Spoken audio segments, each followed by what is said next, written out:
16장은 먼저 1절부터 4절 그리고 5절부터 24절인가요? 24절까지 크게 두 단락으로 나눌 수 있는데요. 첫 번째 1절부터 4절은 성도를 위한 연보라는 표현을 써요. 이 연보는 쉬운 표현으로는 헌금이 되겠습니다. 성도를 위한 연보에 대한 헌금 생활에 대한 이야기를 하고 5절부터 24절은 이제 끝 인사예요. 끝 인사인데 5절부터 12절까지의 내용은 이 중에서도 이제 5절부터 12절은 바울 그리고 디모데 그리고 아볼로의 여정에 대해서 언급하고 마지막 13절부터 24절은 말 그대로 마지막 이제 권면과 이제 끝 인사가 되겠습니다. 자, 그래서 먼저 우리 1절부터 4절을 한번 읽어 보도록 할게요. 1절부터 4절 시작. 성도를 위하는 연보에 관하여는 내가 갈라디아 교회들에게 명한 것 같이 너희도 그렇게 하라. 매주 첫날에 너희 각 사람이 수입에 따라 모아두어서 내가 갈 때에 연보를 하지 않게 하라. 내가 이를 때에 너희가 인정한 사람에게 편지를 주어 너희의 은혜를 예루살렘으로 가지고 가게 하리니 만일 나도 가는 것이 합당하면 그들이 나와 함께 가리라. 아멘. 우리는 이제 고린도전서 1장이 십자가의 도에 대한 이야기 한다라는 것을 나누었고 다음 주에 좀 더 구체적으로 더 정리를 쭉 할게요. 그리고 15장에서 이제 부활에 대한 이야기를 하죠. 물론 그 중간에 아주 중요한 13장 사랑장이 있는데 결국 사랑이라는 것은 꼭 사랑의 실천은 십자가로 나타나는 거죠. 사랑이라는 것은 자기의 유익을 위한 것이 아니라 남을 위한 것이기 때문에 그것은 곧 십자가의 삶이요 십자가의 삶이 곧 사랑의 삶이다라는 것을 말씀을 드렸었고 십자가와 사랑에 대한 이야기가 1장부터 14장까지 쭉 이어지다가 15장 이제 부활 이야기로 부활의 소망을 우리에게 주고 있습니다. 그래서 지난주에 나누었죠. 기억하십니까? 사랑의 수고, 네? 그 다음에 소망의 인내, 사랑의 수고를 소망을 가지고 하는 가운데 어떤 역사가 나타나죠? 바로 믿음의 역사. 이 세 가지. 그래서 믿음, 소망, 사랑에 대한 이야기가 고린도전서에 가득히 나타나는 것을 보게 되어지는데요. 자, 이제 이렇게 보세요. 15장 이제 부활까지 다 얘기한 이후에 그 다음에 이제 헌금 얘기를 하는 거예요. 그러니까 오늘 어떻게 보면 사실 교회 처음 온 친구에게 이게 좀 부담스러운 이게 쓰는데 이게 제 강의 본문을 제가 정하는 게 아니라 이제 우리 본문을 따라 제가 설교하다 보니까 자유하세요. 그래서 사실 헌금이라는 얘기는 처음부터 얘기가 나오는 게 아니고 이 중요한 의미가 있어. 처음부터 헌금 얘기가 나오는 거 아니고 먼저 뭐를 알아야 되는 거예요. 먼저 십자가가 뭔지를 알아야 돼요. 그리고 십자가 또 사랑, 부활 이 모든 과정들을 배우고 정리하고 그 십자가와 부활의 능력을 경험하고 그렇게 살아가는 그러한 예배자들에게 이제 비로소 이제 바울이 어떤 얘기를 하는 거예요? 비로소 이제 헌금에 대한 이야기를 하고 있는 것을 보게 되어집니다. 그래서 헌금 생활이라는 것은 정말 십자가의 은혜를 깨닫고 부활의 능력을 경험한 그리스도인들, 주의 몸된 교회를 사랑하는 그리스도인들이 하게 되는 사랑의 표현인 것입니다. 할렐루야. 그렇죠? 그래서 헌금 생활에 대해서 이제 4절까지에 대해서 언급을 하고 있는데요. 자, 2절에 보면 매주 첫날이라는 단어를 써요. 매주 첫날. 자, 매주 첫날이면 이게 지금 어느 날을 가리키는 걸까요, 여러분? 맞습니다. 제가 생각할 때보다 갑자기 대답이 못빨리 나와서 제가 당황할 정도로 윤지사님 감사해요. 맞아요. 매주 첫날은 언제를 가리킬까요? 맞습니다. 주일을 가리켜요. 자, 매주 첫날이라 했을 때는 세상의 사람들은 어쩌면 월요일을 한 주의 시작으로 보겠죠. 그러나 우리 예수님을 믿는 사람들은 한 주의 시작이 언제예요? 네, 원래 일요일인데 그 일요일이 주의 날이다 해서 주일로 우리가 표현을 하게 되어지죠. 창세기 1, 2장에 보면 하나님께서 이 기가 막히지 않습니까? 일주일의 사이클이 언제 시작된 거예요? 일주일의 사이클이. 여러분, 하나님께서 세상을 창조하실 때부터 일주일의 사이클이 시작된 거예요.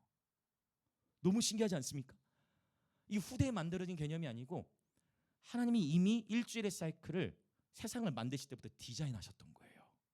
할렐루야. 근데 그 일주일의 사이클 중에 하나님께서 첫째 날 창조, 둘째 날, 또 여섯째 날 사람 만드시고 일곱째 날에 하나님이 쉬시는데 그 날을 거룩하고 복되다 하셨어요. 그리고 그날 쉬셨어요. 그러니까 하나님은 일을 다 하시고서 쉬셨어요. 하나님은 일을 다 하고 쉬셨는데 우리는 창조된 후에 쉬고 자, 하나님은 일을 하시고 쉬셨는데 우리는 창조된 후에 먼저 쉬고 일을 하는 거예요. 그래서 이 개념, 하나님은 일을 하시고 일을 다 마치시고 쉬시는, 일을 다 마치시고 우리를 위해 쉬는 날을 제정하셨는데 우리 인간의 입장에서는 일이 먼저가 아니라 쉼이 먼저다. 그래서 신앙생활도 마찬가지고 헌금도 마찬가지. 헌금이 먼저 나온 게 아니라 먼저 복음의 핵심이 원리가 먼저 나온 것처럼 먼저는 저와 여러분에게 헌신과 수고, 일이 먼저가 아니라 뭐가 먼저라는 거야? 쉼이 먼저라는. 쉼과 회복이 먼저예요. 할렐루야. 그래서 여러분 예수님 안에서 충분히 쉬시길 축복합니다. 이 쉼과 회복이라는 단어를 고급스러운 단어로 어떻게 표현하냐면 성경에서는 안식으로 표현을 하죠. 안식. 그래서 수고하고 무거운 짐진 자들아 다 내게로 오라. 내가 너희를 쉬게 하리라. 먼저 신앙생활을 시작하는 데 있어서는 예수님 안에서의 평안과 기쁨, 이 쉼을 누리는 것이 시작이에요. 할렐루야. 이것은 우리 신앙생활의 시작도 마찬가지지만 일주일의 사이클로 봤을 때도 저와 여러분이 이 주일이라는 시스템, 이 일요일, 이 주일을 통해서 하나님의 임재를 누리고 이 주일을 통해서 회복되고 주일을 통해서 쉼을 얻고, 할렐루야, 쉼과 회복을 얻고 하나님의 임재로 충전되어져서 우리의 배터리는 하나님의 임재, 우리를 공급해 준 우리를 충전시키는 것은 하나님의 임재. 할렐루야. 하나님의 임재, 하나님의 사랑으로 쉼을 누리고 회복되어져서 이제 그 한 주의 시작을 이미 쉼과 회복 속에서 시작해서 월요일부터 가정과 학교 일터 가운데에 바로 우리는 비로소 사역하는 것이에요. 할렐루야. 옆에 계신 분들의 인사합시다. 우리는 가정과 학교와 일터의 선교사입니다. 네. 그래서 주일을 통해서 먼저 공급받고 쉼을 누리고 회복되어서 이제 삶의 자리로 나아가는 것입니다. 이 일주일의 사이클이 얼마나 감사한지 몰라요. 때로는 일터에서 지치기도 하고 피곤함을 겪기도 하고 어려운 일들, 갈등도 경험하긴 하지만 그럼에도 불구하고 이 주일의 시간을 구별하여서 하나님 앞에 예배드리는 것이죠. 그로 말미암아 쉼을 얻게 되는 것이죠. 저는 목요일에 보민이가 배가 너무 아파가지고 예배 서기가 힘들다고 표현하더라고요. 그러더니 제가 뭐 서라 그렇게 하지도 않고 저는 항상 강요하지 않으니까 본인이 오더니 그런데 목사님 제가 아프지만 하이프레즈로 예배하겠다. 서서 예배를 드리고 예배 마치고 나서 물어봤어요. 그래서 마치고 나서 보민아 배 어떠냐? 목사님 뛰었더니 배가 나아졌어요. 이거는 세상의 원리와는 약간 반대로 가는, 배 아픈데 뛰면 아주 중요한 표현을 해주셨는데 배 아픈데 뛰면 바로 나온다. 귀 있는 자는 성령의 교회를 가시는 말씀을 깨달을지어다. 이해하셨습니까 여러분? 근데 배 아픈 그게 뭐 다 사라졌다는 거예요. 그러면서 봄이가 또 사실 그 지난주에 어떤 얘기를 했느냐, 목사님 제가 키가 더 큰 것 같습니다. 여러분 이 간증 들으신 적 있죠? 뛰면서 예배하다가 키가 크는 역사가 일어난다.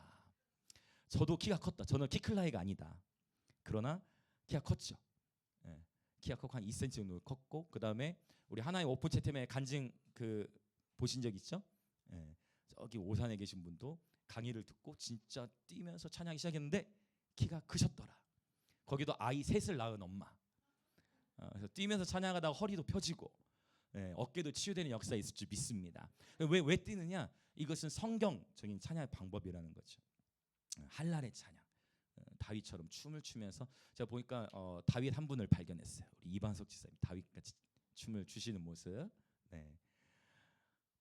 춤을 추면서 찬양하는 거죠. 할랄의 찬양. 그리고 우리가 뛸 때 평강의 하나님 속히 사탄을 너희 발 아래 상하게 하시리라. 단순히 우리는 분위기 때문에 뛰는 게 아니고 우리가 축제하며 뛰며 찬양할 때 우리 발밑에 우리를 괴롭히는 근심, 걱정, 염려, 이 모든 것들이 사라지고 하나님의 기쁨과 평안으로 우리를 채우신다는 것입니다. 네. 그래서 여러분, 우리 영광임재교회는 축제하는 교회인 줄 믿습니다.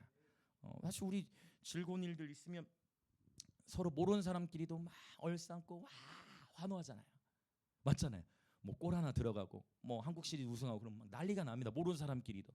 하물며 저와 여러분의 죄를 사하시고 십자가에서 죽으시고 부활하신 우리 예수, 우리에게 놀라운 생명을 주셨는데, 할렐루야. 이 한 가지 사실만으로도 축제하고 춤을 추며 찬양하기에 마땅한 줄 믿습니다. 아멘. 찬양받게 합당하신 주님을 더욱 높여 찬양합니다. 아멘. 자, 그래서 일주일의 사이클을 우리에게 주신 것은 놀라운 축복이다라는 것입니다. 그래서 여러분 축복해요. 정말 한 주 동안 여러 수고하고 무거운 짐들이 있으셨다면 바로 이 주일 예배를 통해서 그리스도 안에서, 예수님 안에서 쉼과 회복을 누리시길 축복합니다. 아멘. 자, 그래서 매주 첫날이라는 표현을 쓴 거예요. 여기서 이제 주일 헌금의 제도가 이제 시작되게 한 거예요. 여러분 그런 생각 해본 적 없어요? 주일 헌금에 대한 이야기가 어디에 있는가? 이제 이런 식으로 성경 속에서 바로 매주 첫날 이제 모금을 하기 시작하면서 주일 헌금에 대한 원리가 이제 세팅이 되어진 것입니다. 그래서 하나님께 이 예물을 드리는 것은 고린도 이제 나중에 이제 고린도에서 마치고 제가 고린도 후서로 갈 거예요. 고린도서 8장 9장에 가서 보면 헌금 생활의 원리에 대해서 하나님 말씀하시는데 그때 강조하는 것들이 있어요. 헌금 생활을 할 때에는 절대 억지로 하면 안 된다. 억지로 하지 말고 그 다음에 인색함으로도 하면 안 된다. 헌금 생활은 오직 어떤 식으로만 해야 되냐면 즐거이 해야 된다라는 것을 말씀하고 있어요. 나중에 고린도서 8장 9장에 가서 나눌 건데요. 하나님은 뭐라고 말씀하시냐? 주는 것이 받는 것보다 더 복이 있다라고 말씀하신 거예요. 그래서 여러분 계속해서 더 섬기는, 진짜 이 여러분 영성의 척도는 바로 사랑이고 그 사랑의 나타남은 바로 이 섬김을 통해 표현되어진다라는 것입니다.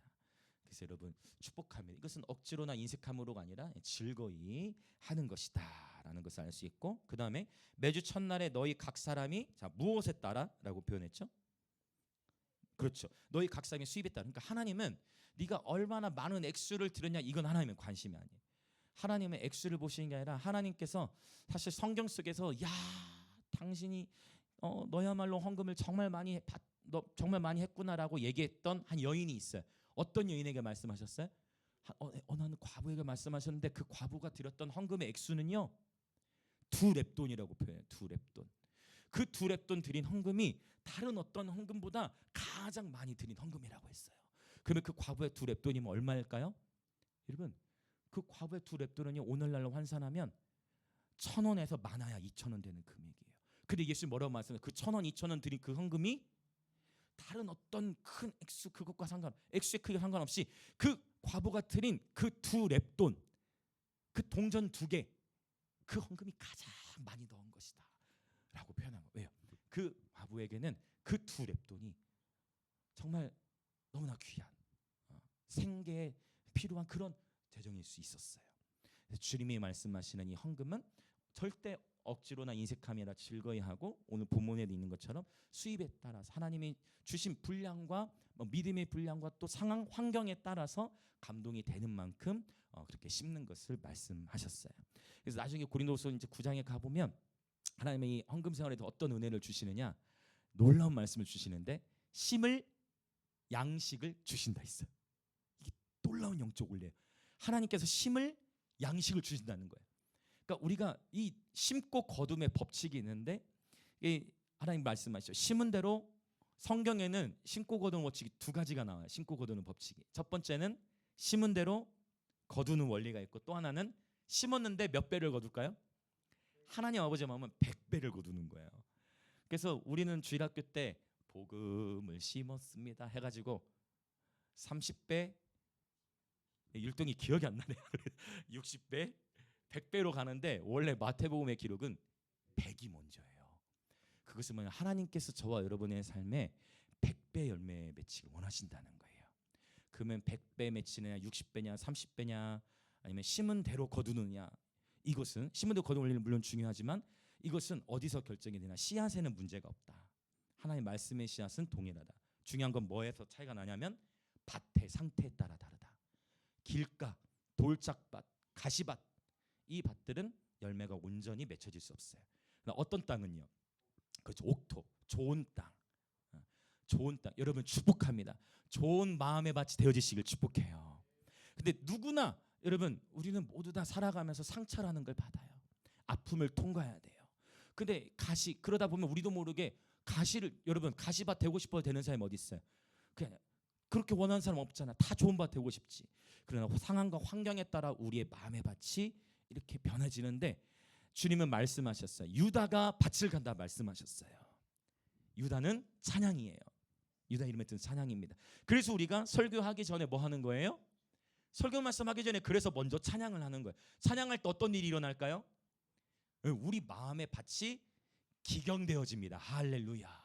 지금이 곧 우리의 묵은 땅을 기경할 때인 줄 믿습니다. 그러니까 하나님께 찬양을 드리는 가운데 우리 마음밭이 갈아엎어지는 거예요. 돌들이 깨지고 가시들이 자야지고 옥토가 되어지는 줄 믿습니다. 그래서 찬양이 중요해요. 준비 찬양이라는 표현을 저는 그래서 안 써요. 예배 드리기 전에 준비하는 의도로 찬양이 아니라 찬양하면서 그 예배는 이미 시작되는 거예요. 할렐루야. 찬양이 저는 우리 영광 임재교회는 임재 중심의 교회고 찬양을 굉장히 풍성히 하는 교회이잖아요. 설교는 사람을 통해서 전달되잖아요. 맞잖아요. 설교는 사람을 통해 전달되는 거예요. 근데 찬양은 여러분이 수동적으로 반응하는 것이 아니라 모든 지체들이 함께 하나님 앞에 함께 반응하는 거잖아요. 아멘. 물론 설교 시간을 통해서도 이렇게 공감이 일어나잖아요. 공명이 일어나고 의미가 있죠. 설교도 절대적으로 중요하죠. 그러나 이 찬양의 시간은 우리 모든 지체들이 각자가 우리의 마음을 하나님께 드리면서 나가는 능동적으로 하나님의 나라에 참여하는 놀라운 방법인 줄 믿습니다. 여러분 축복해요. 심은 대로 거둘 뿐만 아니라 100배의 열매를 거두시기 축복합니다. 자, 100개 신분을 향해 또 인사합시다. 100배 열매를 거두시기 축복합니다. 많이 축복하십시오. 여러분 정말 많이 축복하세요. 세상은 끊임없이 정죄하고 판단하고 깎아내리고 경쟁하고 미워하고 시기하고 질투해요. 그 저와 여러분 왕같은 세상들, 우리들은 늘 축복하는 입술, 믿음, 소망, 사랑의 말들을 하시고 더 많이 축복하시고 더 많이 격려하시고 할렐루야, 더 많이 소망을 불어넣어 주시고 더 많이 살리는 말들 하시고. 요즘에 잠언 목요일에 강의하면서 말에 대한 얘기하는데 잠언에 보니까 히브리어로 봤을 때 치유하는 혀, 너무 좋지 않습니까? 치유하는 혀. 자, 또 인사합시다. 옆에 보신 분들에게 치유하는 혀가 되십시오. 계속 말로 하는 거예요. 말이 영이고 생명이에요. 자꾸 이제 입으로 하다 보면 이제 깨달아지고 입으로 하다 보면 이제 믿음이 일어나게 되는 것이죠. 아멘.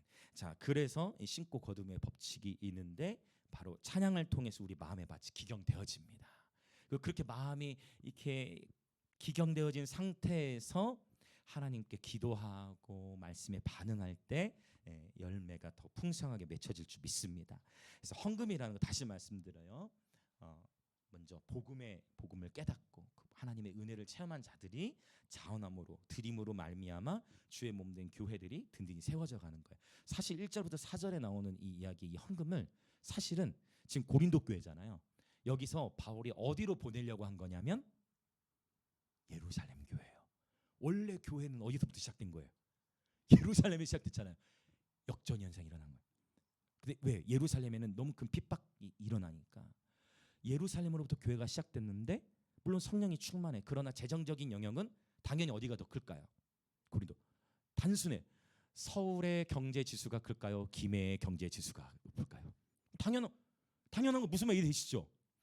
그러니까 고린도의 배경을 설명드렸잖아요. 오히려 고린도에서 모금을 해가지고 예루살렘으로도 보낸 이 아름다운 이 후원과 선교의 역사들이 이미 성경 속에 가득히 나타나고 있는 것입니다. 그래서 여러분 축복합니다. 여러분 심는 것에서 부유한 예배자들 되시기 축복합니다. 아멘. 어제 제 거리 예배 오신 어떤 분과 교제를 식사하면서 교제를 나누는데 그분이 그런 표현을 하셨어요. 저희는 한 달에 한 50%를 심는데요. 그런데 50% 정도를 헌금을 하는데 계속 하나님이 채워주신다고 그렇게 간증하신 걸 들었어요. 그 간증을 듣고 야, 나도 그런 믿음의 부유한 자가 돼야지. 저도 똑같이 헌금 생활합니다, 여러분. 저도 많이 씁니다. 애들 제가 같이 먹입니다, 여러분. 교회 재정으로만 하는 거 아니에요? 그게 안 될 때 다 제 사비로 나가는 요 같이. 그런데 이제 나눈 적이 있는지 모르겠지만 교회 잔고에 진짜 그때 한 3만 원 있을 때였나?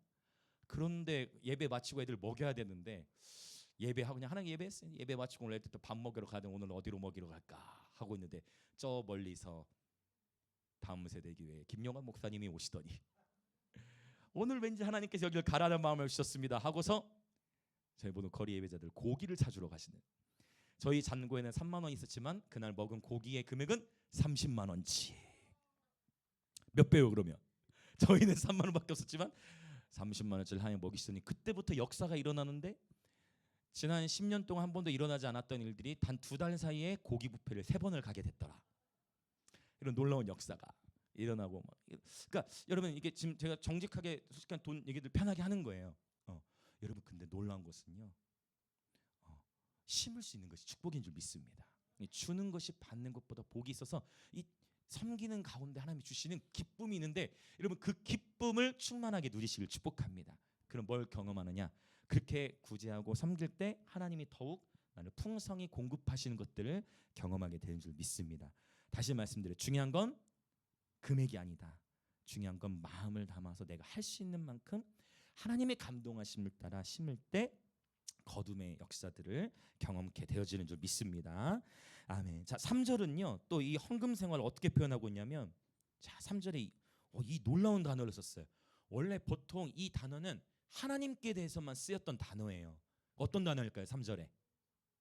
어떤 단어를 얘기하려고 하냐면 헬라어로 카리스. 어떤 단어일까요? 그렇죠. 원래 이 단어는요. 하나님께 대하여 쓰이는 단어예요. 그런데 지금 이 단어를 어떻게 쓰고 있냐면 너희의 은혜를 예루살렘으로 가지고 가게 하리니. 그럼 뭐예요? 저와 여러분이 한 그 헌금이 곧 어떤 통로가 된다? 은혜의 통로가 된다는 거예요. 할렐루야. 그러니까 우리가 제가 이 기름 부음에 대해서도 말씀드렸어요. 기름 부음이나 성령님의 능력이죠. 우리는 다 기름 부음을 사모한다 했어요. 그러나 마리아는 어떻게 했어요? 예수님께 기름을 부어드렸다는 거예요. 기름 부음을 받는 것도 당연히 중요한데 마리아는 예수님께 기름 부어드렸다. 이 자세도 우리는 이 자세를 받는 것으로만 알았지만 이것을 예배적 관점에서 보면 이게 예배 자세가 있다 했어요. 바라크라고 했어요. 사실 받는 자세로만 이해할 것이 아니라 이 자세는 어떤 자세라 했어요? 드리는 자세예요. 할렐루야. 그러니까 관점을 바꾸는 거예요. 근데 이 은혜에 대해서도 사실 여러분 저와 여러분에게는 하나님의 은혜가 필요합니다. 이미 저와 여러분 하나님의 은혜를 받은 자인 줄 믿습니다. 물론 우리는 우리의 평생에 하나님의 은혜가 필요해요. 그 은혜가 없으면 우리는 이 땅에서 삶을 하나님의 뜻하신 가운데 제대로 살아갈 수 없을 거예요. 그런데 또한 은혜를 받아야 하고 은혜를 구해야 하지만 또한 어떤 예배자를 하나님 말씀하시는 거냐면 바로 이 헌금 생활이 곧 우리가 어떻게 하는 거예요? 누군가에게 은혜를 끼치는 거예요. 그 하나님의 은혜를 전달하는 거예요. 그 축복의 통로, 그 은혜의 통로가 되는 저와 여러분 되시길 예수님의 이름으로 축복합니다. 놀라운 표현이죠. 은혜의 통로가 되어진다라는 것입니다. 자, 그래서 이 헌금 생활에 대해서 1절부터 4절에 말씀하고 있고 이제 그다음에 이제 끝 인사의 단락으로 갈 건데요. 5절부터 12절에 보면 이제 바울, 디모데, 아볼로에 대한 이야기가 나와요. 그래서 디모데는 바울의 영적인 수제자였어요. 이 디모데를 이 수제자를 이제 어디로 보내요? 이제 고린도로 보내게 되어집니다. 바울은 계속 순회상을 해야 되기 때문에 디모데를 고린도로 보내서 사역을 감당하게 하고 사실 고린도 교인들은 누구를 원했냐면 고린도 교인들은 자 누구를 원했을까요? 자 누구를 원했냐면 이거를 제가 처음 고린도서 설명 첫 주 때 배경에 말씀드렸는데 고린도 지역은 수사학을 추구하는 경향이 있다 했어요. 워낙 이제 문화가 고도로 발달하니까 수사학을 좋아했기 때문에 수사적으로 여기서 말하는 수사라는 것은 말을 잘하는 것, 언변을 말하죠. 수사학적으로 설교를 잘했던 사람이 있으니 그게 누구였을까요? 그게 아볼로예요. 아볼로. 그러니까 사실 바울은 능력이 많이 나타났어요. 그러니까 표적과 기사가 나타나는데, 근데 사실 알고 보면 바울이 설교할 때 조는 사람들이 있더라. 그러니까 바울이 설교할 때 조는 경우는 설교자의 책임이라 할 수 있어. 그러니까 여러분 마음껏 주무셔도 돼요. 왜냐하면 여러분이 제가 설교한 여러분이 주무시다 누구 책임이에요? 그게 제 책임이에요. 제 책임이에요. 제 책임이거나 아니면 여러분이 육체적으로 너무 피곤하거나, 그렇죠? 육체적으로 너무 피곤하면 그럴 수 있고, 아니면 그 자체 책임이다. 그런 부담 갖지 마시라. 바울이 설교할 때 실제 성경에 나오잖아요. 조는 일들이 막 일어나요. 근데 또 졸다가 죽었어. 그러니까 졸다가 이게 좀 무서운 얘기가 되니까 그런 의미가 아니라 졸다가 나무에서 떨어졌죠. 근데 또 살려주시잖아요. 그렇죠? 나무에 떨어졌잖아요. 떨어져서 이제 죽었는데 다시 살았어요. 그래서 여러분 설교자의 책임이다. 바울은 어떻게 보면 글은 잘 썼지만 여러분 그런 게 있어요. 여러분이 이제 그런 경우 보셨을 거예요. 이제 참 설교는 잘하는데 글은 잘 못 쓰는 분도 있고, 반대로 글은 기가 막힌데 막상 설교 때 하면은 이제 아이 컨택 없이 그냥 원고만 하시는 분도 있고, 사람마다 그게 다 다르잖아요. 그러니까 이게 다 우리가 고린도서 1장 그래서 파가 나눠진 거 얘기 드렸죠. 바울파, 괜찮아. 바울파, 아볼로파, 게바파. 게바는 베드로죠.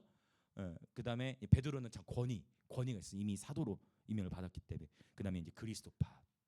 그래. 근데 해미드가 얘기한 것도 맞아. 그것도 분파도 나눠지죠. 분파. 또 분파는 4개가 있다 했어요. 바리새파, 사두개파, SNF파. 좋아, 해미 좋아. SNF파, 열심당이 있다. 그래서 요거 저희가 정치와 연결해서 여러 번 말씀드렸죠. 항상 있었던 일들이다. 그래서 이제 디모데는 일단 바울이 고린도로 보내는데, 사실 고린도 사람들은 누굴 원했을까요? 그러면 아볼로를 원했어요. 근데 아볼로는 이제 그 사이에 변화가 일어났어. 어떤 변화가 일어났냐? 아볼로는 막 수학적인 설교에 탁월했다고 했잖아요. 그런데 아볼로가 어떤 한 가정을 만나요. 그 가정이 누굴까요? 어떤 부부를 만나는데 그 가정이 브리스길라와 아굴라예요. 이 브리스길라와 아굴라.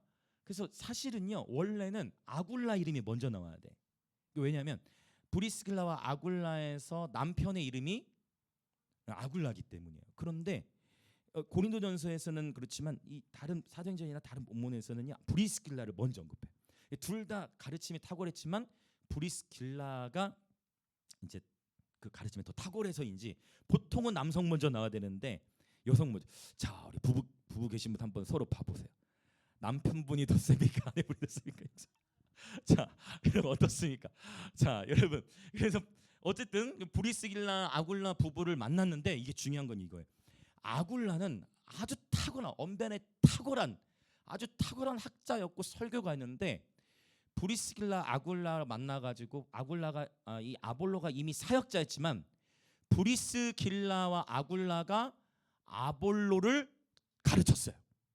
할렐루야. 브리스길라와 아굴라는 목사나 선교사 직임 없는 그냥 지사님들이에요. 교회를 섬겼던 지사님들인데 그 교회를 섬겼던 지사님들이 아볼로 목사님을 가리킨 거예요. 그리스도의 도를 더 자세히 풀어 가르쳤더라. 할렐루야. 그리스도의 도를 더 자세히 풀어 가르쳤더라. 그러한 성령과 말씀과 지혜가 충만한 지사님들 되시길 축복합니다. 제가 이제 깨어 있어야 돼. 왜냐하면 윤 지사님의 질문들이 날이 갈수록 예리해지시거든. 아주 예리했어요. 성경에 오늘 또 아주 예리한 질문들. 저도 깨어 있어야 돼. 여러분 목사라고 다 아는 게 아니에요. 어떻게 하나님의 말씀을 한 사람이 다 할 수 있겠어요?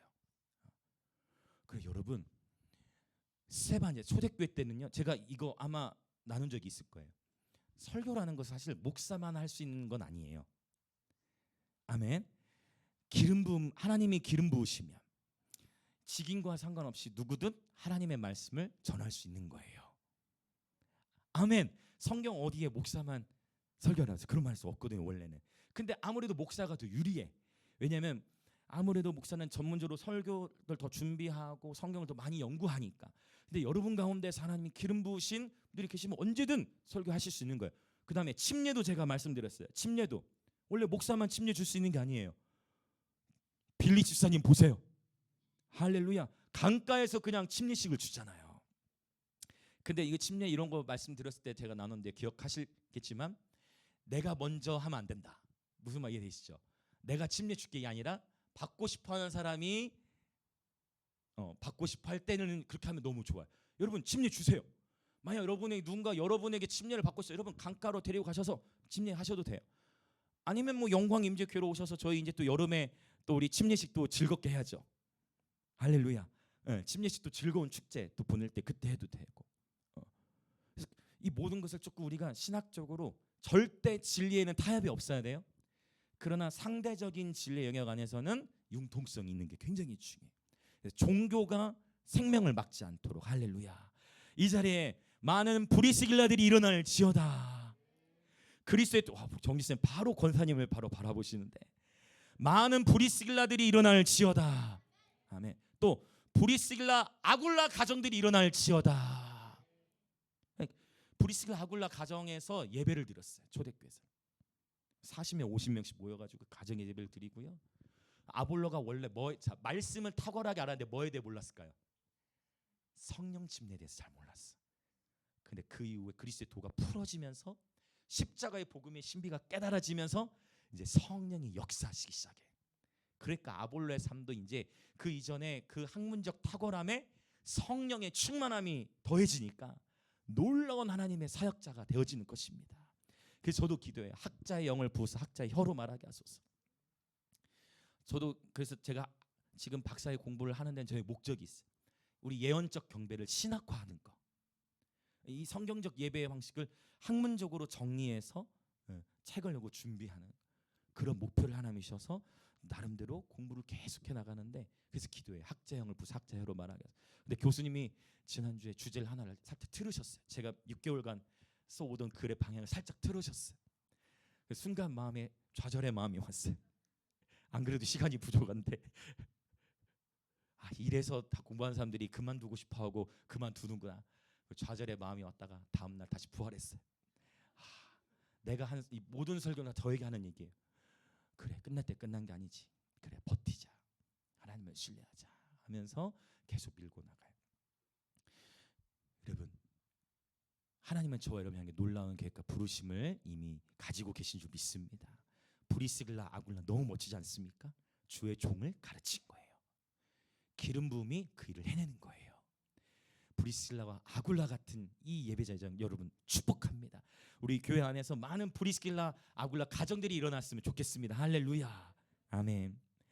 자, 그래서 이 디모데 아볼로는데 고린도 사람들이 원했지만 오지 않고 아볼로는 에베소에서 계속 머물게 돼. 거기서 성령이 충만함을 경험했고 사실 에베소가 놀라운 부흥을 경험하거든요. 자, 그 이야기로 이제 연결해 가볼게요. 이제 두 번째 단락에 지금 디모데 아볼로 얘기를 했고 바울 이야기를 볼 건데 우리 8절과 9절 16장 8절과 9절 같이 읽겠습니다.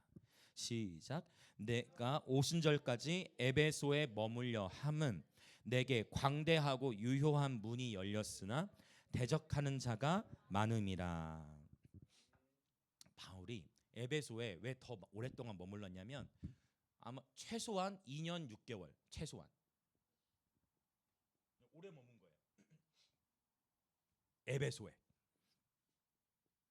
그러면 왜 에베소에 이렇게 많이 머물렀느냐? 에베소에 부흥이 터진 거예요. 에베소에 특별히 이 표현을 여러분 들어보셨을 거예요. 사도행전 이제 19장에 나오는데 두란노 서원. 두란노 출판사 아시죠, 여러분? 두란노 서원인데 그 두란노 서원의 이름이 여기서는 두란노 서원은 여기서 말씀을 강론하는 거예요. 계속 주야로 바울이 이 에베소에 있는 이 서원 두란노 서원에서 계속 이 성경 뭐라냐 하나님 나라의 일들을 강론했다고 표현해. 그러니까 계속 하나님 나라에 관한 이 그리스도의 도에 대한 복음에 대한 메시지를 바울이 계속 에베소에서 전하는 가운데 이거는 한번 찾아봐야 될 것 같아요. 우리 사도행전 19장으로 한번 가봅시다. 다시 본문 돌아올 거예요. 놀라운 일들이 일어나요. 자, 두란노 서원에 대한 이야기는 19장 이제 9절부터 보면 나오고요. 자, 지금 저희가 읽을 부분은 이제 18절부터 20절. 이 두란노 서원에서 말씀을 날마다 강론하니까 날마다 강론했다는 건 뭐냐면 정말 많은 이들이 그 메시지에 귀를 기울인 거예요. 아시아에 사는 많은 사람들이 와서 이 말씀을 듣습니다. 자, 그리고 어떤 일들이 일어나기 시작하느냐? 18절부터 20절 시작. 믿은 사람들이 많이 와서 자복하여 행한 일을 알리며 또 마술을 행하던 많은 사람이 그 책을 모아 가지고 와서 모든 사람 앞에서 불사르니 그 책 값을 계산한즉 은 5만이나 되더라. 이와 같이 주의 말씀이 힘이 있어 흥왕하여 세력을 얻으니라. 할렐루야. 놀라운 일이 일어난 거예요. 부흥이 터진 거예요.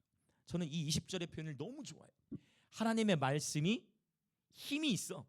와, 흥왕하였다라고 표현해. 하나님의 말씀이 힘이 있어서 흥왕하여 세력을 더하였다라. 말씀의 부흥이 일어난 거예요. 이 말씀의 부흥, 막 말씀, 사람들이 자꾸 하나님의 말씀에 귀를 기울이고 그 그리스도의 도에 막 귀를 기울이기 시작해. 하나님의 말씀, 하나님의 세계에 귀를 기울이기 시작하면서 듣는 데에서만 그친 것이 아니라 이들의 삶에 실제적인 회개 운동이 일어난 거예요. 진정한 부흥은 듣는 데서 끝나잖아요. 사실 이미 우리는요 너무나 많은 설교를 들었어. 설교는 이제 제가 봤을 때 충분해요. 듣는 것은 충분해. 이제 얼마만큼 그 말씀을 살아내느냐, 이게 한국교회의 과제예요. 한국교회에 얼마나 많은 설교들과 정말 탁월한 메시지들이 있습니까?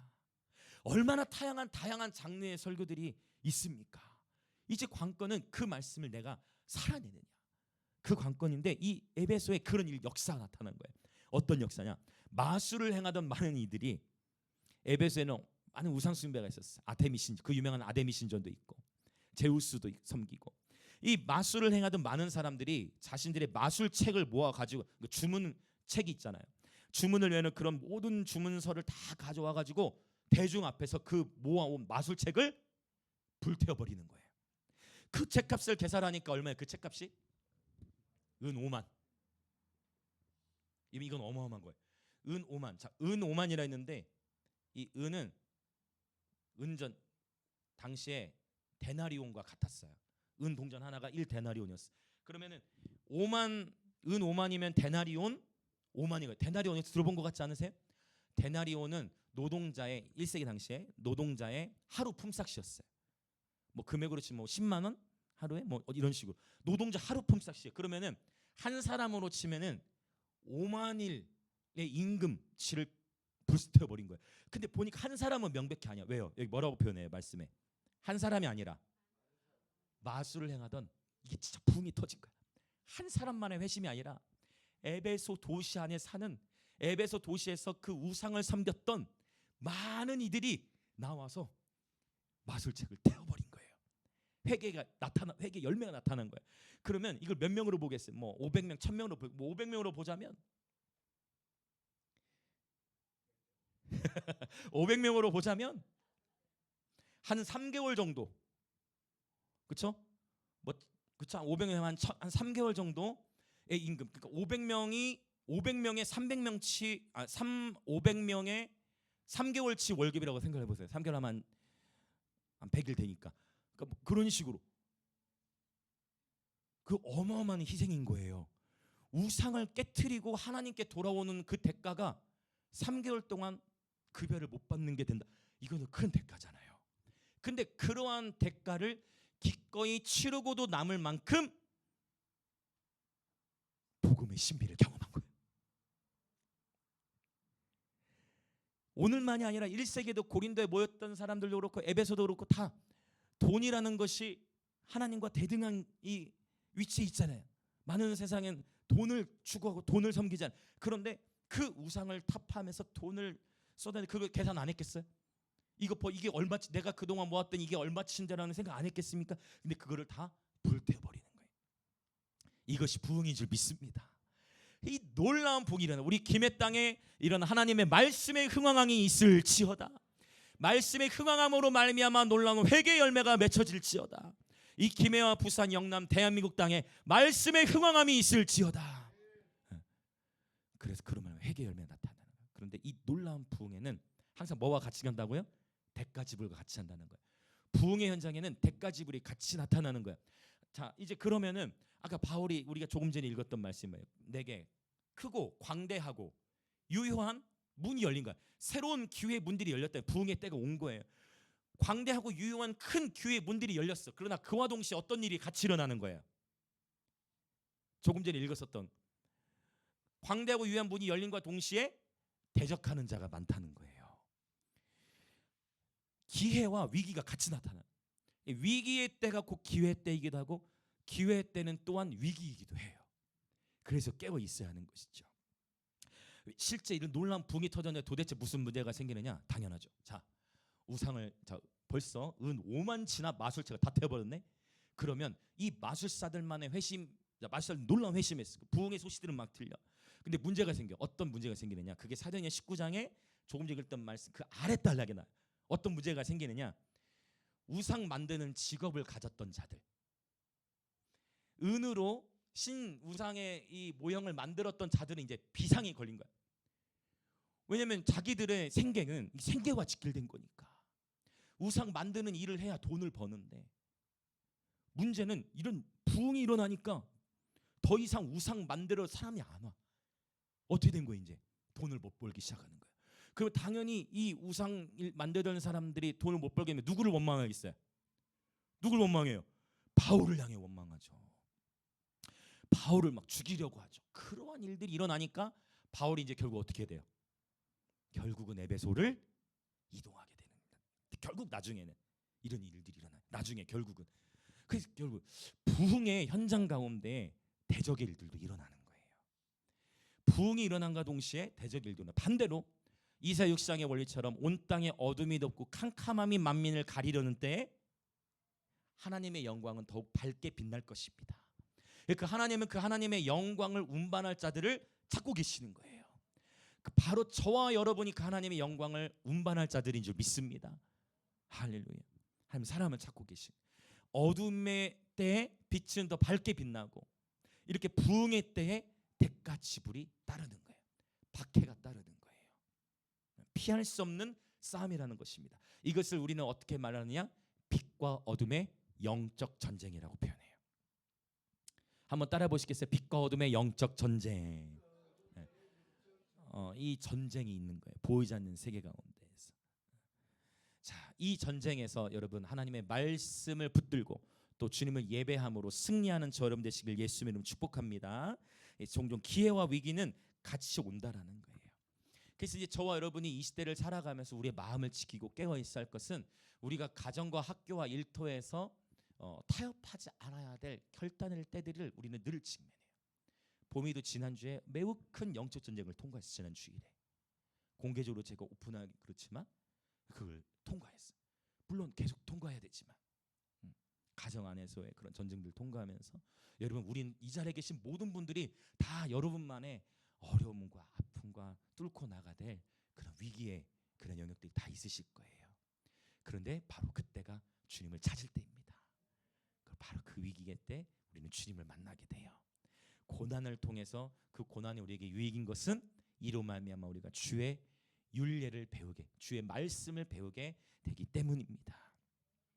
여러분 세상 속에 타협해야만 할 것 같은 상황이 몰려올 때 그때 타협하길 거부하시고 정면 승부하시길 축복합니다. 제가 이제 운전하면서 운전 장거리 운전하거나 할 때는 새롭게 하셔서 간증들을 종종 봐요. 그래서 얼마 전에는 예배사역자 손재성 목사님 아세요? 주님 마음 내게 주소서 이 찬양 만드신 분인데 그 손재성 목사님 간증을 들었어요. 네, 그분의 그 간증 가운데 운전하면서 듣는 거예요. 어떤 얘기를 하냐? 이분이 원래 목회 사역자가 되기 전에 대기업에 취업했어요. 대기업에 딱 취업한 첫날 대기업에 취업한 거예요. 첫날 당연히 저녁에 뭐가 있겠습니까? 그렇죠. 회식이 있죠. 회식이 딱 있는데만 한 40여 명 직원들 다 모였는데 그 대기업의 전무님이 술을 따라서 돌리는 거 있잖아요. 그 딱 돌리는데 자기 차례가 왔어. 앞에 16명째까지 다 마셨어. 전무 한 잔, 직원 한 잔, 전무는 계속 마시면서 직원 한 잔 주고. 그렇고는 이제 더 취한 상태에서 이제 이 손재성 목사님에게도 그걸 딱 줍니다. 그래서 이 손재성 목사님 받았을 때 어떻게 했을까? 자, 손재성 목사님 어떻게 했을까요, 여러분? 어떻게 했냐면 그때는 뭐 목사 이런 거 아니에요. 그때 어떻게 했냐면 네, 신입사원 누구누구입니다. 자, 그런데 죄송합니다. 저는 감사히 잠만 받겠습니다. 저는 크리스천입니다. 마실 수가 없습니다. 그때 이 전무님이 어떻게 했느냐? 그때 바로 손재성 목사님을 팼습니다. 그 자리에 한 3-40명 있는 데에서 그 자리에서 막 뺨을 때리고 발로 차서 날려버리고 막 오늘 같았으면 상상도 할 수 없는 일이긴 한데 오늘 막 그 한 3-40명 술집에서 그 술집 전세 다 내가지고 막 발로 대기업이니까 발로 차고 막 폭력하고 그러면서 그 다른 총무가 끄집어내서 그 총무가 또 때려 또 때리더래. 구출한다고 구출해 나왔는데 또 때리면서 이 바보 같은 자식아 나도 교회 다녀. 한 번만 참으면 되는데 그거 그냥 한 잔 마시면 되는데 이 바보야. 제가 말을 굉장히 순하게 하는 거예요. 바보야.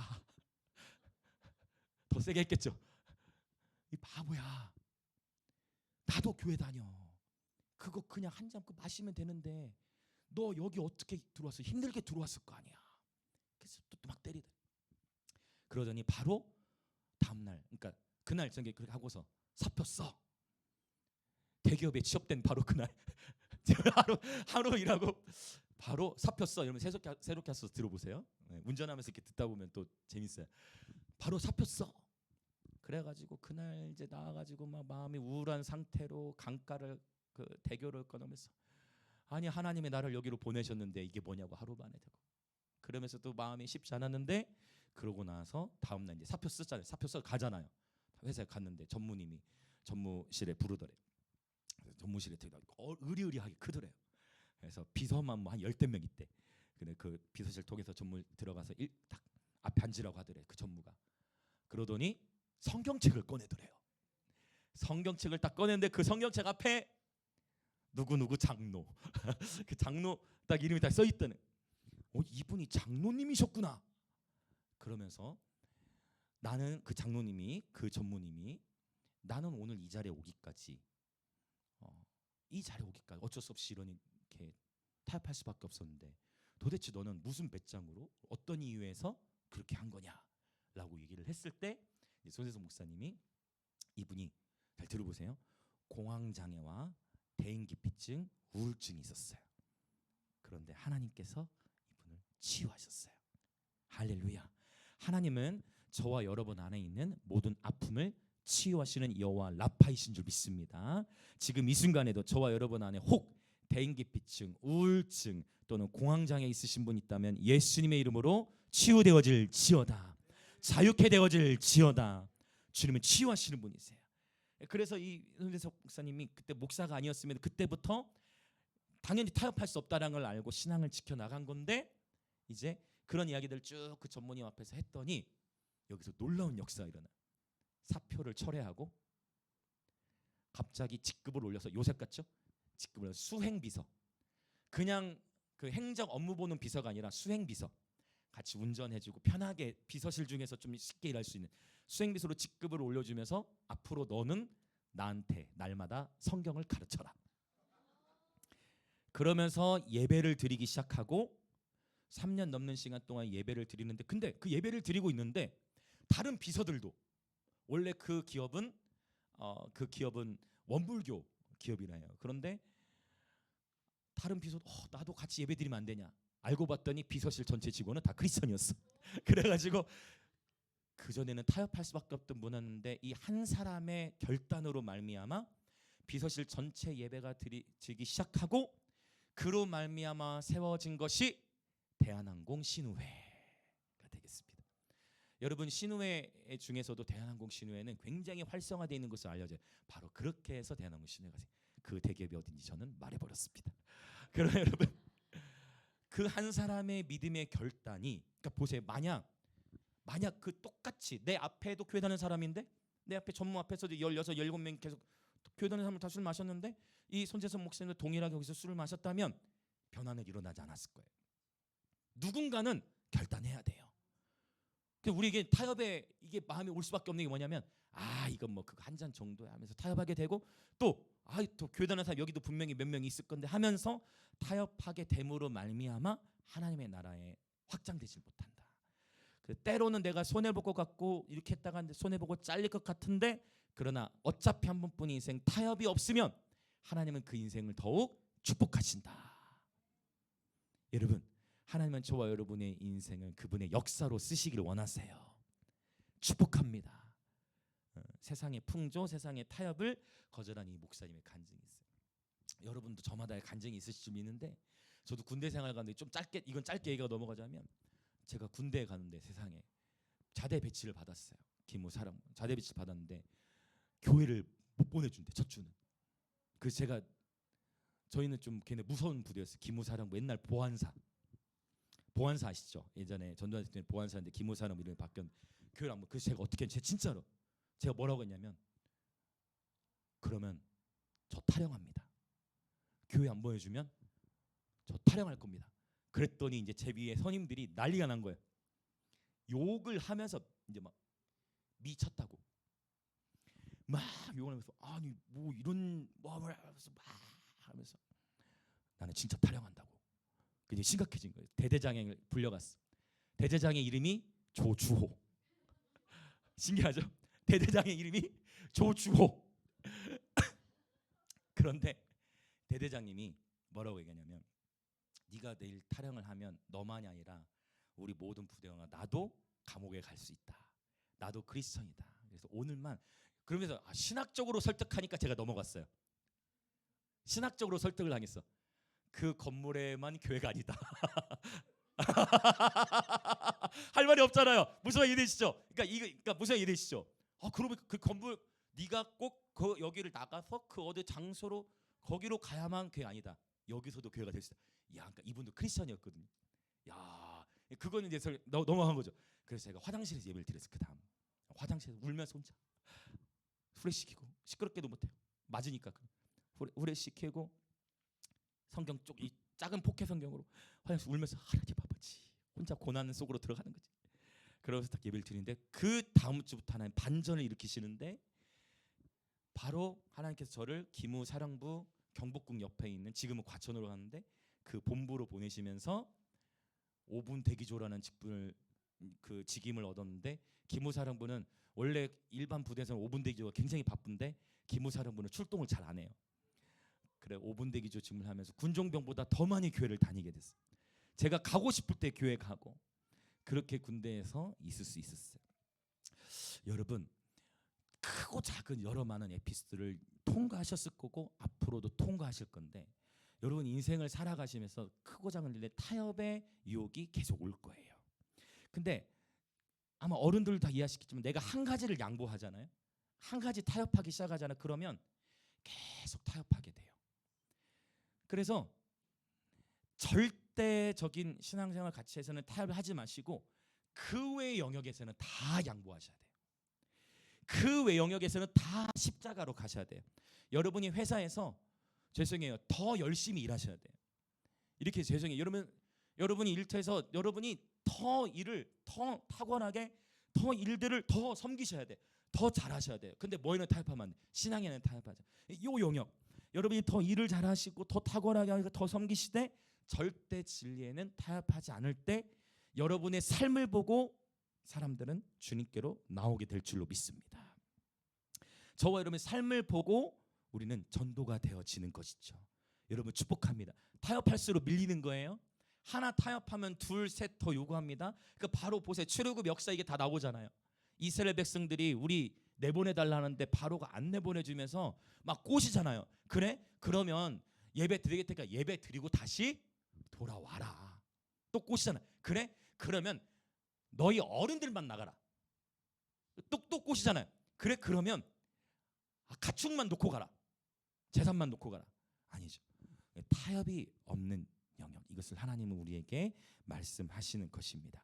여러분 축복합니다. 이미 예수께서 승리하셨기 때문에 우리도 이 타협이 없는 십자가의 삶을 살아갈 수 있는 줄 믿습니다.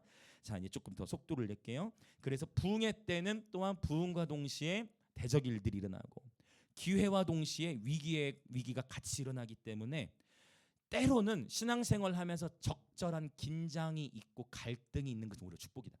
이를테면 저와 여러분이 마귀의 입장에 생각해 봅시다. 마귀의 입장에서, 우리가 마귀의 입장에 생각해 보세요. 신앙생활 잘 하고 있는 애를 건들겠어요? 그러니까 신앙생활 잘할 것 같은 애를 건들겠어요? 이미 신앙생활 안 하고 있는 애를 건들겠어요? 감사합니다. 그렇죠. 우리가 마귀 같아도 그럴 거잖아. 굳이 신앙생활 하려고 하는 사람을 건드려야지, 굳이 세상 속에서 잘 지내고 있는 사람은 안 건들지. 그렇죠? 어때 봄이나? 네가 예수님께 나오려고 하니까 막 핍박이 시작되지 않냐? 예수님께 깊이 나오려고 하니까 막 핍박이 시작돼요. 그 전까지는 아닌데. 그 뭐예요? 내 삶 속에 어떤 적절한 어떤 긴장과 이런 갈등 구조가 생겨났다는 것은 어쩌면 그게 지금 내가 잘 가고 있구나라는 것이 있어요. 우리는 반대로 생각해. 뭐 내 삶 속에 어려움이 있어. 이거 내가 잘못 선택한, 그렇게 생각하는데 아니에요, 여러분. 십자가의 길은 좁은 길이에요. 주님 말씀하시잖아요. 좁은 길과 넓은 길. 넓은 길은 그 길이 넓어. 찾는 자가 많다 했어. 그러나 좁은 길은 그 길이 좁고 협착은 위험하다는 거예요. 그 길이 좁고 협착하고 좁고 위험해 보이니까 찾는 이가 적다 했어요. 오늘 이 자리에 계신 분들은 좁은 길로 나오신 분들이세요. 그 길이 좁음에도 불구하고 이제는 나오신 여러분 축복합니다. 할렐루야. 우리 옆에 계신 분들 인사합시다. 하나님께서 창세전에 당신을 택하셨습니다. 창세전은 세상 만들어지기 전이에요. 한 번 더, 하나님은 당신을 향해 놀라운 계획을 가지고 계십니다. 아멘. 네, 여러분 축복해요. 적절한 긴장, 갈등 구조는 오히려 우리의 삶이 깨어있게 합니다. 그래서 내 옆에 아내를 주셨고, 내 옆에 남편을 주셨고, 나에게 사랑스러운 자녀를 주셨고, 부모님을 주셨고, 무슨 일 있습니까? 그쪽에 하트가 오갑니까? 좋습니다. 갈등, 여러 다양한 일들. 지난주 기억하시죠? 거룩이라는 것은 혼자서 기도를 많이 하고 금식 많이 하는 단계로 최고의 거룩의 단계로 가지 못한다. 결국 거룩의 극치는 함께 버무러지는 가운데 공동체의 몸을 통해서 내가 깎여지고, 나도 깎이고 너도 깎이고 우리 모두 함께 깎여지면서 거룩의 완성이 일어나는 거예요. 할렐루야. 이게 거룩에 대한 계시 중에 정말 중요한 계시예요. 혼자의 영성으로서는 반드시 한계가 있어요. 몸을 이루는 영성. 그래서 한 사람은 패하는 거예요. 그러나 둘은, 한 사람 패했고 둘은 끊어지지 않죠. 삼겹살은 끊어지지 않아요. 둘이면 능히 감당하지만 삼겹살은 끊어지지 않는다 했어요. 옆에 계신 분들이 인사합시다. 제가 당신과 함께 하겠습니다. 한 번 더 인사합시다. 제가 당신의 요나단이 되겠습니다. 아멘, 아멘. 너무 중요해요. 서로 함께 서는 거예요. 제가 당신의 요나단이 되겠다는 것은 당신의 싸움이 나의 싸움입니다라는 거예요. 너의 적은 나의 적이고 나의 적은 너의 적이다. 함께 다른 사람 건드는 건 넘어갈 수 있지만 내 편을 건드는 건 못 참는 거예요. 팔은 안으로 굽는 거예요. 우리가 함께 지키는 거예요. 저는 양을 지키는 자입니다. 여러분도 함께 지키는 자예요. 함께 지키는 거예요. 할렐루야. 자, 그래서 위기와 기회에 대한 얘기를 나눴고, 자, 우리 더 계속 나가볼게요. 이제 고린도전서 이제 마지막 단락을 봅시다. 13절부터 24절의 단락인데요. 우리 13절과 14절을 같이 읽어보겠습니다. 우리 14절 읽고 이제 기도할 준비하겠습니다. 우리 13절과 14절 같이 읽겠습니다. 시작. 깨어 믿음에 굳게 서서 남자답게 강건하라. 너희 모든 일을 사랑으로 행하라. 아멘. 자, 결국 마지막 권면에서도 하나님께서 고린도 교회를 향해 주신 그 마지막 인사예요. 고린도 교회를 향한 이 마지막 권면의 말씀 가운데에 깨어 믿음에 굳게 서서, 여기 남자답게 강건하라는 것은 남자 모두가 다 남성스러워야 된다 그런 의미가 아니고 어른다운 성숙한 행위를 지니라 그런 의미입니다. 깨어 믿음에 굳게 서서 모든 일을 무엇으로 행하래요? 사랑으로 행하랍니다. 결국 또 사랑이에요. 모든 일을 사랑으로 행하라. 근데 이 마지막 인사말 13절부터 24절 안에 이 사랑에 해당하는 단어만 3번을 언급해요. 14절 그리고 22절, 24절 3번 연속해서 사랑에 대한 이야기를 하고 있는 것을 보게 됩니다. 그러니까 이 사랑이라는 것은 지금 고린도전서 전체를 관통하는 핵심이에요. 고린도전서 하면 여러분이 뭐가 떠올라야 되냐? 사랑이 떠올라야 돼. 물론 여기서 좀 더 나가면 고린도전서 하면 먼저는 십자가, 할렐루야. 그리고 사랑, 그리고 부활. 이 세 가지만 기억하셔야 돼. 다음 주에 더 정리하겠지만 다시 고린도전서 하면 십자가, 사랑, 부활, 이거예요. 모든 것을 사랑으로 행하라. 그리고 고린도전서에 그러면 자, 고린도전서에 나타난 사랑의 방식은 뭐였어요? 사랑의 방식, 내가 나름대로 갖고 있는 사랑의 그 방식 말고 고린도전서 하나님의 말씀에 말씀하시는 사랑의 방식은 13장에 나타나 있죠. 사랑은 오래 참고로 시작해서 무엇으로 마친다 했어요? 모든 것을 견디느니라. 이게 하나님이 말씀하신 사랑이에요. 다시, 사랑은 오래 참고 모든 것을 견디느니라로 맞춰요. 이게 사랑의 시작과 끝이에요. 결국 뭐예요? 사랑은 인내예요. 사랑은 참는 거예요. 사랑은 오래 참고 모든 것을 견디는 것으로 맞춰지는 거예요. 이것이 고린도전서에 나타난 사랑이요, 예수님의 십자가예요. 하나님은 저와 여러분을 사랑하시는데 어느 정도로 우리를 사랑하셨느냐? 자기 목숨을 버려 십자가에 죽기까지 저와 여러분을 사랑하신 거예요. 하나님은 저와 여러분이 아직 죄인 되었을 때, 내가 먼저 하나님 찾은 게 아니고 저와 여러분이 죄인 되었을 때 그리스도께서 우리를 위해 죽으심으로 우리에 대한 자기의 사랑을 확증하셨어요. 내가 먼저 주님을 사랑한 것이 아니라 요한일서에 보니까 하나님이 먼저 저와 여러분을 사랑해 주셨기 때문에 오늘 우리가 이 자리에 있어요. 내가 오늘 어떠한 마음으로 이 자리에 왔든 여러분 스스로 이 자리에 온 것 같지만 하나님께서 여러분의 발걸음을 이 자리로 인도하신 줄 믿습니다. 예수님이 이 모델을 보여주셨어요. 주님은 끝까지 기다리세요. 가룟 유다를 향해서도 끝까지 기회를 주시고 참으셨어요. 베드로도 그렇게 베드로가 호언장담했지만 다 예수를 버리고 떠났지만 결국 부활하시고 나서도 예수님이 먼저 제자들에게 찾아오셨어요. 우리는 실수하고 넘어집니다. 우리는 때로는 조급해요. 그런데 주님은 이 사랑을 완성시키셨어요. 끝까지 참으셨어요. 끝까지 참으셨어요. 우리 스스로만 우리 자신을 포기하지 않으면 돼요. 할렐루야. 내 스스로만 내 자신을 포기하지 않으면 됩니다. 그럼 하나님의 사랑이 우리를 이끌어 가실 거예요. 아멘. 내 스스로만 내 삶을 포기하지 않는다면 하나님은 끝까지 우리의 삶을 추적해 오시고 우리의 삶을 이끌어 가실 거예요. 그분의 부르심의 자리로 시간 함께 우리 기도하겠습니다. 저와 여러분이 모든 일을 사랑으로 행한다면 우리의 삶은 절대로 실패하지 않을 거예요. 오늘 또 예배 마친 이후에 우리 아이들 어린 친구들도 데리고 같이 또 운동도 하고 이 아이들 저녁도 먹이고 하면 왜 우리가 이러는 것들을 할까요? 사랑이에요. 바로 그 자리에 제자가 일어나기 때문이에요. 자, 여러분, 섬김 모든 것을 사랑으로 행한다면, 그래서 저와 여러분이 무엇을 선택해야 할 때 아니면 무엇을 결정해야 할 때 그 결정의 기준, 판단의 기준이 하나님의 사랑이 된다면 그 선택은 결코 실패하지 않을 것입니다. 비록 세상의 사람들의 눈에 보기에는 손해보는 것 같고 더 억울한 것 같지만 하나님의 사랑은 절대로 실패하지 않습니다. 하나님은 반전을 일으키시는 분이에요. 하나님은 역전의 하나님이십니다. 오 하나님, 인생을 살아가면서 하는 수많은 선택의 기로에서 언제나 모든 일을 하나님의 사랑의 기준으로 선택하고 사랑으로 행하는 예배자 되게 하여 주시옵소서. 십자가의 도가 세상 사람들에게는 미련해 보이지만 구원을 얻는 우리에게는 하나님의 참 지혜와 능력이 됨을 삶에서 경험케 하여 주옵소서. 우리를 위해 십자가에서 친히 죽으신 예수님의 희생, 그 놀라운 사랑으로 우리들의 심령 오늘 우리를 새롭게 또 충만케 하여 주시고 우리 또한 그 사랑을 힘입어 서로 사랑하는 예배자들을 되게 하여 주시옵소서. 그렇게 주여 한번 외치며 같이 동성으로 기도합니다. 주여.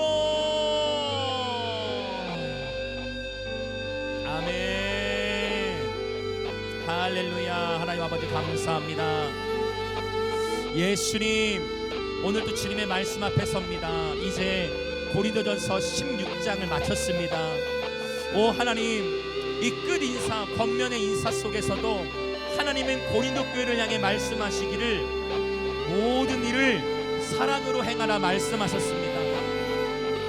오 하나님, 우리가 인생을 살아가면서 해야 하는 수많은 선택과 결정의 기로에서 하나님의 사랑이 동기가 되어 결단하게 하시고, 하나님의 사랑이 목적이자 동기와 우리 가치 판단의 기준이 되어져서 모든 일을 하나님의 사랑 안에서 행할 수 있는 그러한 예배자 되게 하여 주시옵소서. 성령이 그렇게 우리의 삶을 인도하여 주시옵소서. 아버지, 우리는 연약합니다. 우리는 많이 실수합니다. 아버지, 우리는 수많은 실수들을 하고, 아버지, 우리는 수많은 실패들을 경험합니다. 그러나 다른 많은 것에는 실수하고 실패가 있다 할지라도 사랑하는 데는 실패하지 않는 예배자 되게 하여 주옵소서. 하나님, 다른 어떠한 가치보다도 사랑하는 예배자 되게 하여 주시옵소서. 모든 일을 사랑으로 행하는 예배자 되게 하여 주시옵소서. 하나님, 내 안에 내 스스로의 힘으로는 사랑할 수 없기에 오늘도 우리는 하나님의 사랑을 구합니다. 오늘도 우리는 그 하나님의 사랑만을 의지합니다. 우리 심령 안에 하나님의 사랑을 넘치도록 부어주셔서 하나님이 우리에게 보이신 사랑, 예수님께서 우리를 위해 죽으신 그 십자가의 희생의 신비를 깨달아 우리 또한 그렇게 사랑하며 섬기는 예배자 되도록 주님 축복하여 주시옵소서. 주님, 그렇게 우리를 축복하여 주시옵소서.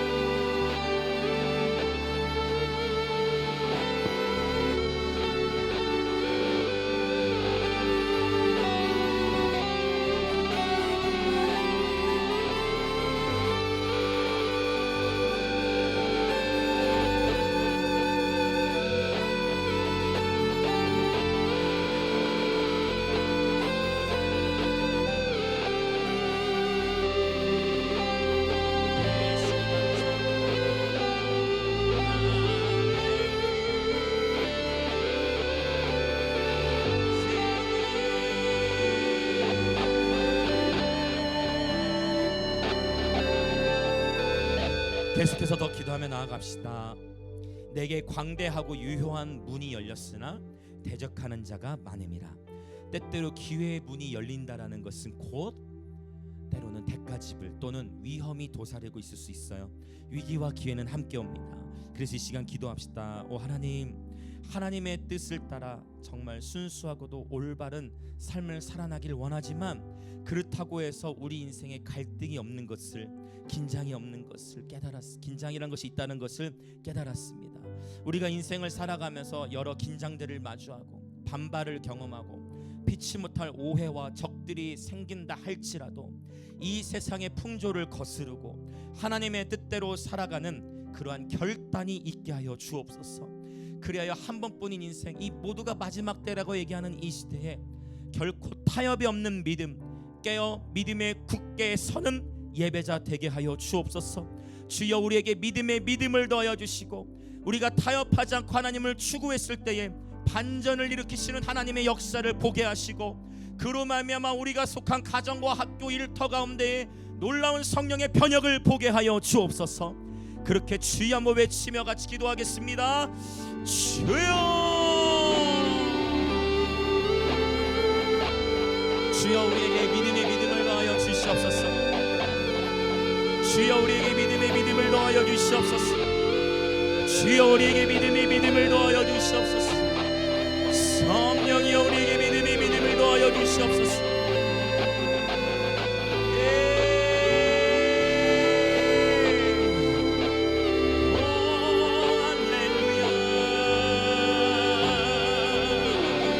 성령님, 우리에게 믿음의 믿음을 더하여 주셔서 우리 인생에서 마주하는 수많은 갈등을 인내로서, 기도로서, 또 우리가 함께 공동체 지체들이 서로를 격려하면서 믿음으로써 세상의 풍조를 거절하고 한 번뿐인 인생 하나님의 영광을 위하여 살아갈 수 있도록 성령이여 기름 부어 주옵소서.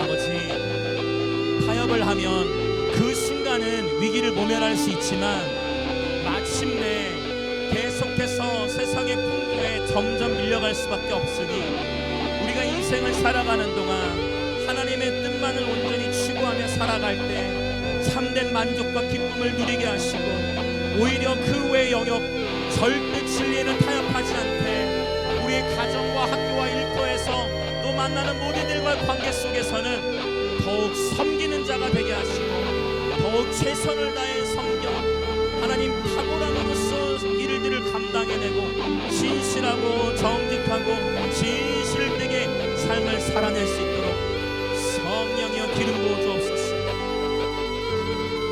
아멘.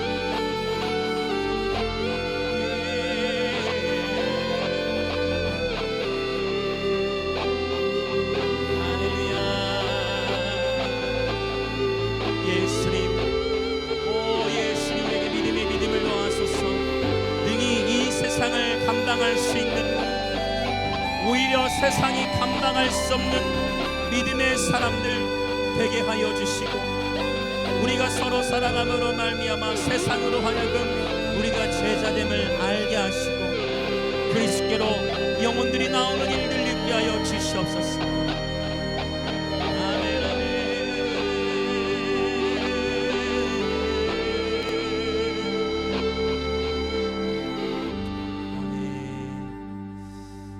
성령님 감사해요. 오늘 이제 고린도전서 16장을 마쳤습니다. 하나님의 말씀은 어쩜 그렇게 이 말씀의 세계 안에 우리 인생의 해답이 들어있고 이 하나님의 말씀의 세계 안에 우리 삶의 방향이 다 들어있으니 오늘 또 주님의 말씀으로 우리를 새롭게 하시고 우리의 삶의 방향이 되어주시고 우리 삶의 길잡이가 되어주시니 감사합니다. 오늘 이 고린도 교회를 향해 주님께서 주신 메시지를 우리에게 주시는 메시지로 받아 아버지 십자가와 사랑과 부활의 복음을 경험한 자들로서 더욱 섬기는 예배자들 되게 하여 주시고 주님 부흥의 시즌과 함께 이 대적의 일들이 같이 일어나는 것을 깨달아 하나님 우리 삶 속에 어떠한 기회 문들이 열렸을 때에 그때 세상의 풍조에 타협하지 않아 순결하고 정직한 믿음을 지녔을 때에 하나님께서 일으키시는 반전의 역사를 보게 하시고 우리의 가정과 학교와 일터 가운데에 하나님의 나라 충만하게 임하여 주옵소서. 아버지 고린도 교회를 향해 주신 마지막 권면 깨어 믿음에 굳게 서게 하시고 모든 일을 사랑으로 행하는 우리 모든 지체들 되게 하여 주옵소서. 하나님 오늘 또 주 앞에 기쁨으로 정성껏 예물을 드립니다. 이 예물 위에 예물들이 모든 지체들 위해 하늘의 신령한 복과 땅의 기름진 복으로 축복하시고 주의 몸된 교회는 아버지 대한민국과 열방을 더욱 넘치도록 섬기기에 부족함이 없도록 재정의 기름을 부어 주옵소서. 지금은 우리 주 예수 그리스도의 은혜와 하나님 아버지의 놀라우신 사랑과 성령 하나님의 감화 감동 교통하심이 오늘 고린도 교회에게 주신 이 마지막 권면의 인사를 우리에게 주신 말씀으로 붙잡아 더욱 섬기는 자가 되고 섬김으로써 영적 권세를 얻는 자가 되고 하나님 세상의 풍조 가운데에 휩쓸리지 아니하고 결코 타협이 없는 믿음으로 굳게 서서 모든 일을 사랑으로 행하기로 결단하는 우리 영광의 임재의 모든 지체들과 오늘 이 예배에 참여하는 그리스도의 몸의 모든 지체들 가운데에 지금으로부터 영원토록 함께 있을지어다.